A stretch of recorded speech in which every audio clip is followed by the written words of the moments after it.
సంపాదించిన మనీని హ్యాపీ మనీగా మార్చుకోవాలనుకుంటే విజువలైజేషన్ 2.0కి జాయిన్ అవ్వండి. నమస్తే రామ్ సార్. నమస్తే అండి. అడ్వాంటేజ్ ఇది చాలా మందికి పరిచయం.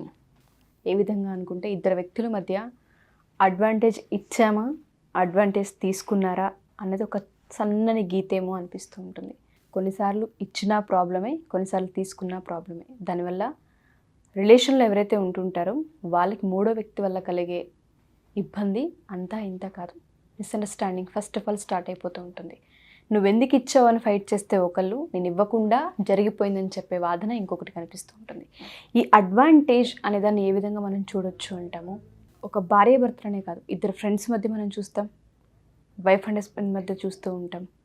దాంతోపాటు కొన్నిసార్లు కొలీగ్స్ ఎవరైతే ఉంటారో వాళ్ళ మధ్య మనం చూస్తూ ఉంటుంటాం. ఎక్కువ అడ్వాంటేజ్ ఇవ్వడం వల్లనే ఇవాళ ఈ పరిస్థితి వచ్చిందేమో అని మాట్లాడుతూ ఉంటారు. ఈ పదాన్ని ఏ విధంగా చూడొచ్చు అంటాం?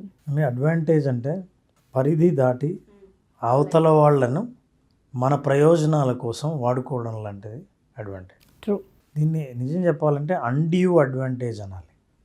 అంటే మీకు స్థాయి లేకపోయినా, మీకు ఆ హక్కు లేకపోయినా ఎక్కువ అడ్వాంటేజ్ని ఉపయోగించుకొని అవతల వాళ్ళని దుర్వినియోగం చేసే పరిస్థితి తీసుకురావడాన్ని అడ్వాంటేజ్ వాడుకున్నాడు అని అంటాం.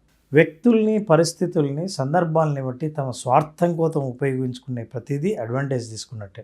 అయితే ఈ అడ్వాంటేజెస్ ఎప్పుడు తీసుకుంటారంటే దీంట్లో కొన్ని ఈ తీసుకునే వాళ్ళు సిగ్నల్స్ చూపిస్తుంటారు. తీసుకునే వాళ్ళు సిగ్నల్స్ చూపిస్తుంటారు. అంటే అలర్ట్ అవ్వాలి.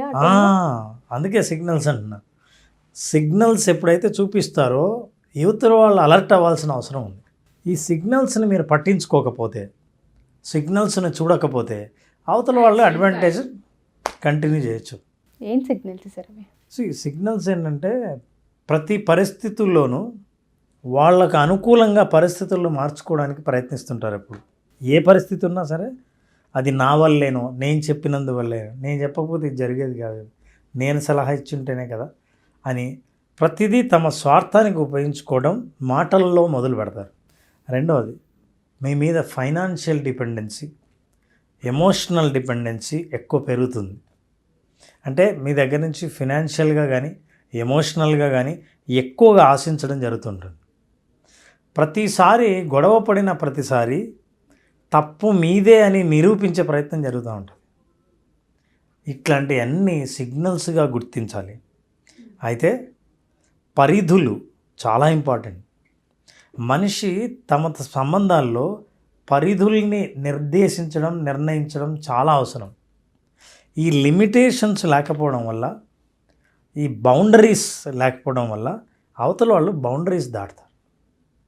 ప్రతిసారి మీ బౌండరీస్ని దాటి మీకు అన్కంఫర్టబుల్ సిచ్యువేషన్ క్రియేట్ చేస్తున్నారంటే వాళ్ళు అడ్వాంటేజెస్ తీసుకుంటున్నారని అర్థం. అన్కంఫర్టబుల్ సిచ్యువేషన్ని క్రియేట్ చేస్తున్నారంటే మీకు ఇబ్బంది అని తెలిసినా, మీకు ఇష్టం లేదని తెలిసినా ఆ స్థాయి దాటి మీకు ఇష్టం లేని పరిస్థితిని సృష్టించి వాళ్ళు ఆనందించే పరిస్థితి అన్నీ ఒక signals is a taking advantage.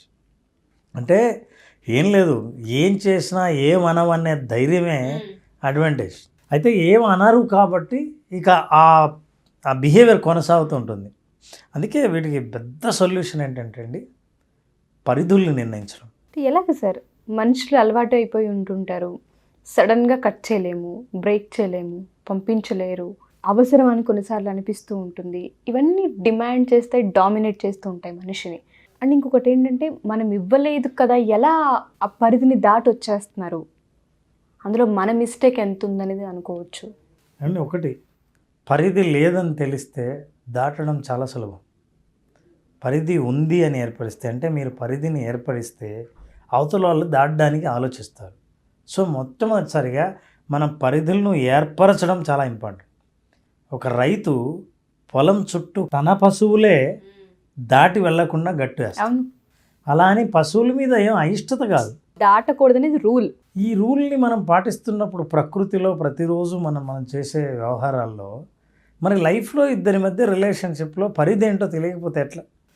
So number 1 ఏం చేయాలంటే, వీళ్ళు ముందుగా పరిధులను ఏమీ పెట్టకుండా అవతల వాళ్ళని అడ్వాంటేజెస్ తీసుకొనిచ్చి, ఎప్పుడో మీరు ఇక అలసిపోయిన తర్వాత ఇక నేనేమాత్రం అడ్వాంటేజ్కి నేను అలో చేయను అని అన్నప్పుడు అవతల వాళ్ళు దాన్ని డైజెస్ట్ చేసుకోలేక అది అలాగే కంటిన్యూ చేసే యుద్ధ ప్రయత్నం వాతావరణమే చేస్తారు. తలపిస్తుంది యుద్ధ వాతావరణం జరుగుతుంది. ఎందుకంటే ఇన్నాళ్ళు ఏమైంది, ఎప్పుడు చెప్పలేదు కదా, ఇప్పుడు ఆపుతున్నావేంటి, ఇప్పుడు ఏమైంది నీకు, ఇంతకుముందు ఇలా లేవు అని అంటుంటారు. So this is very important. Second ఏంటంటే అసర్టివ్నెస్, అంటే మీరు నో చెప్పడం నేర్చుకోకపోతే అవతల వాళ్ళు మీ పరిధులు దాటుతారు, మిమ్మల్ని అడ్వాంటేజెస్గా ఉపయోగించుకుంటారు. ఎక్కడ ఎస్ చెప్పాలి, ఎక్కడ నో చెప్పాలి మీకు తెలియాలి. ఎక్కడైతే మీరు ఇబ్బంది పడుతున్నారో, మీ విలువల విషయంలో మీరు కాంప్రమైజ్ అవ్వాల్సి వస్తుందో, మీరు శారీరకంగా కానీ మానసికంగా కానీ ఏమాత్రం కంఫర్టబుల్గా లేరో, అక్కడ నో చెప్పడం మీకు తెలియకపోతే అవతల వాళ్ళు పరిధి దాటుతారు. అంటే నో చెప్పడం కూడా నేర్చుకోవాలి. ఆ నో చెప్పడం కఠినంగా చెప్పక్కర్లేదు. ఎందుకు నేను నో చెప్తున్నాను, నా పరిధి ఏంటి, నీ పరిధి ఏంటి అని ఎప్పుడైతే మీరు స్ట్రిక్ట్గా నిర్ణయించారో అవతల వాళ్ళకి అవకాశమే లేదుగా. That is one. అలాగే ఓపెన్ కమ్యూనికేషన్. మీరు ఎక్స్పెక్టేషన్స్ ఏంటి, నేనేం ఎక్స్పెక్ట్ చేస్తున్నాను, మీరేం ఎక్స్పెక్ట్ చేస్తున్నారు. ఎక్స్పెక్టేషన్స్ నేను మీట్ అవుతున్నానా, మీరు మీట్ అవుతున్నారా లేదా. మీరు ఎక్స్పెక్ట్ చేసింది కాకుండా నేను వద్దన్న దాన్ని మీరు తిరిగి చేస్తూ, ప్రతిసారి మోసం చేస్తూ, ప్రతిసారి ప్రామిస్ చేసి చెయ్యనన్న విషయమే చేస్తూ, ఇట్లాంటివి చేస్తూ ఉంటే నేర్చుకోవాల్సిన అవసరం అడ్వాంటేజ్ ఇచ్చే వాళ్ళకు ఉంది. అంతేగా, తిరిగి వాళ్ళు అదే చేస్తున్నారంటే మీరు ఏ పాఠం నేర్చుకోలేదు, మీరు ఏ పరిధిలో నిర్ణయించలేదు, మీరు ఏ విషయాన్ని గట్టిగా చెప్పలేదు, మీరు అసర్టివ్గా లేరు. కాబట్టి అవతల వాళ్ళు మిమ్మల్ని అడ్వాంటేజ్గా ఉపయోగించుకోవడం చాలా సాధారణం. ఓకే, మరి ఎలా అంటారు, దానికి పరిష్కారం ఏంటి? పరిష్కారం నేను ఇందాక చెప్పినట్టే పరిధి నిర్ణయించడం, మాట్లాడడం నేర్చుకోవడం, అవతల వాళ్ళని ఎక్స్పెక్టేషన్స్ తెలుసుకోవడం అనేది చాలా ఇంపార్టెంట్. నో చెప్పడం, ఎస్ చెప్పడం అనే వాటి గురించి. నో చెప్పడం విషయంలో మీరు ఖచ్చితంగా ఉండకపోతే, ఉదాహరణకి ఇద్దరు పార్ట్నర్స్ మాట్లాడుతుంటారు, విషయం గొడవ జరుగుతూ ఉంటుంది, మాట్లాడుకుంటుంటారు, వాదించుకుంటుంటారు. ఎంతసేపు అయినా విషయం మీద వాదించండి, కొట్లాడుకోండి, భార్యాభర్తలు, అది సాధారణం. మీకు ఏమైనా గొడవలు ఉంటే మామూలే, ఇది యాక్సెప్టెడ్. కానీ పరిధి ఏంటంటే నువ్వు ఎంతసేపు మాట్లాడినా నా గురించి మాట్లాడు, కానీ నా పేరెంట్స్ గురించి మాట్లాడు. ఇది పరిధి. వెనక్కి వెళ్ళకు, పాస్ట్ గురించి ఎక్కువ మాట్లాడు. ఎవరో ఈ సంఘటనలో లేని వాళ్ళను లాక్కుని వచ్చి వాళ్ళ గురించి మాట్లాడు. ఇవి పరిధులు. సో ఇట్లా ఏదైనా సరే మనం అట్లాంటి నిర్ణయించకపోతే వచ్చే పెద్ద డ్యామేజ్ ఏమంటే అన్డ్యూ అడ్వాంటేజెస్ని ఉపయోగించుకోవడం, బ్లాక్మెయిల్ చేయడం, మిమ్మల్ని కంటిన్యూస్గా వాళ్ళ ఫైనాన్షియల్ అడ్వాంటేజెస్కి ఉపయోగించుకోవడం, ఇవన్నీ అడ్వాంటేజెస్ కిందకే వస్తాయి. ఎస్, మీరు అలా చేయకపోవడం వల్ల వచ్చే కాన్సిక్వెన్సెస్ ఇవన్నీ. ఎందుకంటే ఫర్ ఎగ్జాంపుల్ మీరు ఎమోషనల్గా వీక్ అనుకుందాం. ఎమోషనల్ వీక్ అని మీ పార్ట్నర్కి మాత్రమే తెలుసు. వీక్ అని తెలిసినప్పుడు అదే ఏరియాలో మిమ్మల్ని ఎమోషనల్ బ్లాక్మెయిల్ చేసినప్పుడు, సో అవతల వాళ్ళు ఏంటి, నేను ఏది చెబితే మీరు బ్లాక్మెయిల్ అవుతారో, ఏది బలహీనపరుస్తానో అది బలహీనపరుస్తూ దాన్ని మనం అడ్వాంటేజ్గా వాడుకోవడం. ఫర్ ఎగ్జాంపుల్ ఉదాహరణకు ఎంప్లాయీస్ ఉన్నారనుకోండి. ఎంప్లాయీస్లో ఒక ఎంప్లాయీకి ఇంకో ఎంప్లాయీ పర్సనల్ లైఫ్ గురించి తెలిసిందనుకోండి. అక్కడ అందరూ పెళ్ళి కాలేదనుకుంటున్నారు, కానీ ఆ ఎంప్లాయీకి పెళ్ళయి విడాకులు అయిపోయి ఎవరికి చెప్పకూడదని సైలెంట్గా పనిచేస్తుంటే ఆ రహస్యం ఒకరికి తెలిసింది అనుకుందాం. ఇప్పుడు ఏం చేయొచ్చు, వాళ్ళు అడ్వాంటేజ్ తీసుకోవచ్చు, అప్పు అడగచ్చు, లేదా తను చేసే పనిని నువ్వు కూడా చెయ్యాలని వాళ్ళకి ఆ పని అప్పచేయచ్చు, డిమాండ్ చేయొచ్చు, బెదిరించవచ్చు. ఎమోషనల్ బ్లాక్మెయిల్ కూడా అడ్వాంటేజెస్లో భాగం. కాబట్టి అడ్వాంటేజ్కి గురయ్యే వాళ్ళు ఈ సిగ్నల్స్ని ఎప్పుడైతే గుర్తుపడతారో ఇమ్మీడియట్గా యాక్షన్ తీసుకోవాల్సింది ఏంటంటే, నా బిహేవియర్లో ఏదైనా మార్పు తీసుకురావాలి, ఇప్పుడు నేను స్పష్టంగా చెప్పాల్సిన అవసరం ఉంది, ఇక్కడ నేను ఆనకట్ట వేయకపోతే చాలా కష్టం, నా కమ్యూనికేషన్ ఖచ్చితంగా లేకపోతే ఇంకా నేను ఉపయోగింపబడతాను, లేదా ఇక చివరిగా మీరు బాగా నమ్మిన వ్యక్తుల సహాయం తీసుకోవడం, లేదా ఒక ప్రొఫెషనల్ హెల్ప్ తీసుకోవడం. ఇద్దరు కలిసి కానీ ఒక్కరు కానీ ఎలా ఉండాలి, ఇట్లాంటి పరిస్థితి మళ్ళీ తిరిగి రాకూడదంటే ఏం చేయాలి అని హెల్ప్ తీసుకోవడం. ఇలా చేయడం ద్వారా అవతల వాళ్ళ అడ్వాంటేజెస్కి చాలా కాలంగా మీరు బలవ్వాల్సిన అవసరం లేదు. చాలా సందర్భాల్లో అడ్వాంటేజ్ తీసుకున్నారని మాట్లాడతాం, కానీ మన పరిధిలో మనం ఎందుకు గీసుకోలేకపోయాము అన్న దానిపైన ఆలోచించలేదు నేను కూడా. ఈరోజు మీరు చెప్తుంటే అది చాలా దానికి దారితీస్తుంది సార్. పర్సనల్ లైఫ్లో ఎందుకు చిన్న భిన్నం అవుతాయంటే, ఇటువంటి అడ్వాంటేజెస్ ఎవరికి పడితే వాళ్ళకి ఇస్తూ తెలుసుకోకుండా మరిచిపోయో అజ్ఞానంలో ఉండో చేసే చిన్న చిన్న తప్పులే జీవితాలు నాశనం అవడానికి పెద్ద కారణం అవుతూ ఉంటుంటాయి.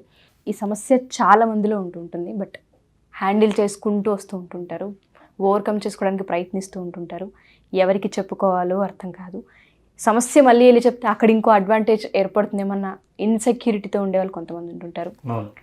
మన ఈ ఎపిసోడ్ చూసిన వాళ్ళల్లో మేము ఫేస్ చేస్తున్నాం ఇది, మేము తెలియకుండా జరిగిన మిస్టేక్ ఇది అనుకునే వాళ్ళు ఎవరైనా సరే అపాయింట్మెంట్ త్రూ ఒకసారి హీల్ అవ్వాలనుకుంటున్నాం అనుకునే వాళ్ళకి మనం హెల్ప్ చేయొచ్చు అనొచ్చు. ఖచ్చితంగా అండి, డెఫినెట్గా. ఇట్లా ఇది రిలేషన్షిప్ ఇష్యూ. రిలేషన్షిప్లో కమ్యూనికేషన్ ప్రాబ్లం ఉంటుంది, ఎక్స్పెక్టేషన్స్ ప్రాబ్లం ఉంటుంది. ఈ వీటిలో అనాలిసిస్ ద్వారా ఏ ప్రాబ్లం రూట్ కాజ్ వల్ల ఇలా జరుగుతుంది, ఏ బిహేవియర్స్ వీళ్ళని ఇబ్బంది పెడుతున్నాయి అన్నది అనలైజ్ చేసి ఖచ్చితంగా హెల్ప్ చేయడం జరుగుతుంది. అట్లా ఎవరైనా ఇంట్రెస్ట్ ఉన్న వాళ్ళు కన్సల్ట్ అవ్వడానికి కింద నంబర్ ఫోన్ చేసి ఖచ్చితంగా కలవచ్చు. తప్పకుండా sir. Thank you sir, thank you so much. Thank you very much. చాలామంది క్లాసెస్ అడుగుతూ ఉన్నారు, ఎప్పుడున్న అవకాశం ఉంటుంది? నారాజు జూలై 12th క్లాస్ స్టార్ట్ చేస్తున్నాం. చాలామంది అడుగుతున్నారు 5 days సెషన్లో. ఈ 5 days సెషన్లో అసలు మనిషి ఏమీ లేని స్థితి నుంచి ఉన్న స్థితి నుంచి ఉన్నత స్థితికి చేరడం కోసం, ఆర్థికంగా ఉన్నత స్థితికి చేరడం కోసం ఉన్న వనరులను ఎలా ఆలోచించాలి, ఎట్లా మనం ఆర్థికంగా ప్రగతి సాధించాలి, ఆర్థిక స్వాతంత్రాన్ని సాధించాలి తెలుసుకోవాలనుకుంటే విజువలైజేషన్ 2.0 హ్యాపీ మనీని, మీ మనీని హ్యాపీగా మార్చి హ్యాపీ మనీని మీ దగ్గరకు చేర్చే మార్గాలు తెలుసుకోవాలనుకుంటే ఈ ప్రోగ్రామ్ అటెండ్ అయిన వాళ్ళకు ఖచ్చితంగా విజువలైజేషన్ 2.0లో ఎక్స్పీరియన్స్ అవుతారు. జూలై 12th నుంచి బ్యాచ్ స్టార్ట్ అవుతుంది.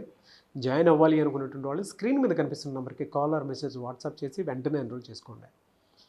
మీ దగ్గర డబ్బు నిలవాలి అని అంటే దానికి ఒక ఎమోషన్ కావాలి. ఆ పర్ఫెక్ట్ ఎమోషన్ ఏంటి, ఎందుకు నా దగ్గర డబ్బు నిలవట్లేదు, నా బ్రెయిన్ బ్యాంక్ బ్యాలెన్స్ వైపుకి ఎందుకు వెళ్ళట్లేదు అనుకున్నటువంటి వాళ్ళకి సరైన సమాధానం దొరికేటువంటి ఒకే ఒక class visualisation 2.0 happy money. So వెంటనే ఎన్రోల్ చేసుకోండి. Anyways thank you sir, thank you so much Ram గారు. Thank you Ram, thank you. Suman టీవీలో మీ పర్సనల్ అండ్ బిజినెస్ ప్రమోషన్స్ కోసం కింది నెంబర్కి కాంటాక్ట్ చేయండి.